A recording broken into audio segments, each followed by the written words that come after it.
Jobber. What is that? A jobber can be defined as a person who loses frequently to make others appear stronger. This can also be known as the Worth effect. They're essentially a power scale measuring stick. In today's video, I will be listing the biggest jobbers that I could think of in fiction. This list will range from both comic books and anime. Now, these are jobbers because they have the odds stacked in their favor, yet still lose because, well, it's their job. But before the video starts, remember to like and subscribe, as that goes far in helping my channel grow. Our first jobber on the list is Galactus, the jobber of jobbers. This guy's whole shtick is to lose. Seriously. The guy was first introduced in Fantastic Four issue 48 as the Destroyer of Worlds, a cosmic being who devours life energy to sustain himself from planets. Now, I will admit, he was first defeated because the Fantastic Four outsmarted him, as they ensured mutually assured destruction with the ultimate nullifier. But when it comes to other cosmic beings, the guy is a joke. In fact, they don't always even need to be cosmic. In the recent Fantastic Four film, Galactus was somehow physically overpowered by Susan Storm and Silver Surfer after being pushed into a wormhole to another part of the universe. This giant, archaic, cosmic being was physically outmatched by a mummy with force fields. And I say that because Susan was the one that did most of the heavy lifting. But even then, let's go outside of films and look at the comic books. In the 616 continuity, Galactus was killed by Thor, while Thor was a herald for Galactus. The guy is such a jobber that he was killed by his own employee, which he gave powers to. But there's more. He's lost to many other villains to make them look stronger as well, such as Doctor Doom, the Beyonder, and Thanos. Honestly, the guy can't catch a break. He's been alive for billions of years, and yet for some reason, in recent time, he keeps having trouble. Awfully convenient and awfully unlucky. Next on the list is Gilgamesh from the Fate franchise, aka the King of Jobbers. Now, Gilgamesh is an archer class servant who has been previously stated to be the strongest servant due to him being the first hero.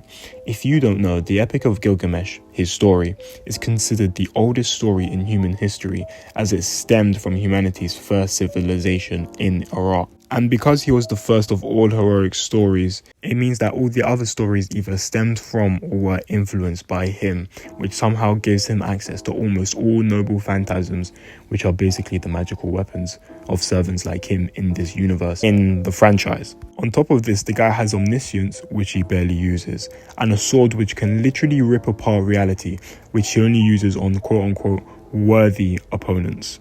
Now, what makes him a jobber is that in the original Fate Stay Night Virgil novels, he loses to a third-rate Magus high schooler who practically just learnt his abilities, thus in turn making the underdog hero look stronger, at least in the UBW route. Oh yeah, side note, the original Fate works have these things called roots, which are alternate paths which can occur for our main cast of characters. In the Heaven Feel route, he loses to that guy's corrupted girlfriend to show that she is a big bad and not him. What's worse is that he boasted about how he was going to kill her and whatnot. And if he bothered to use his clairvoyance widely, he would have made quick work of her, but he didn't. Now, this is slightly slander because Gilgamesh is still one of the strongest characters in the series. It's just that his most defining moments are when he lost. And oftentimes he is brought up in conversation when discussing the strongest characters or the strongest noble phantasms in the verse. Next on the list is the Incredible Hulk, specifically the MCU Incredible Hulk. Now, I'm assuming most of you have seen the Marvel movies, so I doubt I need to explain who the Hulk is to you, but in essence, he's supposed to be the strongest there is. The guy gets stronger as he gets angrier, and his MCU iteration is an absolute joke. First, he loses to Tony Stark in the Hulkbuster suit while he was feral, which is shameful in its own right, as Tony essentially did this on his own. And if you're a Marvel fan, you must have scoffed at this notion, because Tony didn't really outwit him, he simply outboxed him with tech. Next, he lost to Thor in Thor Ragnarok to show how strong Thor was. Now, looking back on this, it's acceptable because this is Thor we're talking about, and even in the comics, Thor usually does win. After this, we have Infinity War, in which he loses to Thanos very easily, mind you, to show how much of a threat that Thanos was in Infinity War, which I guess is fine, but I, as well as many other fans, wanted a rematch where Hulk beats him.